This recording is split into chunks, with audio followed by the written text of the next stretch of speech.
Asking for the catch, and that's given.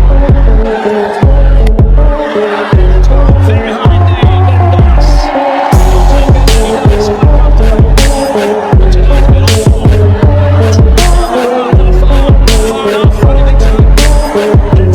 Of course, Mustafiz is quite talented bowler, and from day one he made a big impact in international cricket, and he is maintaining it.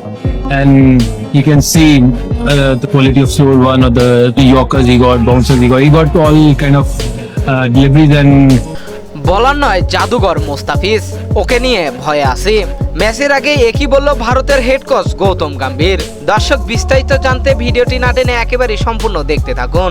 Asia কাপের super ফোরে এবারে সবার নজর বাংলাদেশ বনাম ভারতের high voltage লড়াইয়ে। Dubai আন্তর্জাতিক cricket স্টেডিয়ামে মাঠে নামবে দুই এশিয়া জয়েন্ট। বাংলাদেশ দল শ্রীলঙ্কার বিপক্ষে দুর্দান্ত এক জয়ে আত্মবিশ্বাসে ভরপুর, আর সেই জয়ে নৈপুণ্য ছিলেন একমাত্র জাদুকর বোলার মুস্তাফিজুর রহমান। এবারে ভারতের বিপক্ষে ম্যাচ শুরুর আগে ভারতীয় শিবিরে দেখা গেল দুশ্চিন্তা।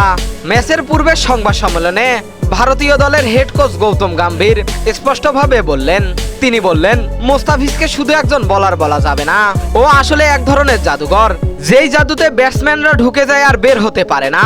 আইপিএলে ওর বল আমি অনেক দেখছি, এমনকি ওর বিপক্ষে খেলেছি। মুস্তাফিজকে বিট করা এতটা সহজ না। ডেথ ওভারে ওর কাটার আর সোলোয়ার বল তা বিট করে দেওয়া সত্যি অসম্ভব। আমরা ওকে নিয়ে অনেক চিন্তায় আছি। ফিজ যদি আমাদের বিপক্ষে ফরমে থাকে তাহলে আমাদেরকে হারতে হবে, কারণ ফিজ একাই ম্যাচ ঘুরিয়ে দিতে পারে।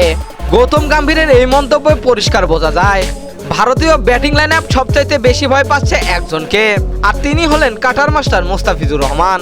ক্রিকেট প্রেমীদের চোখে এখন তাকিয়ে আছে সেই ম্যাচের দিকে।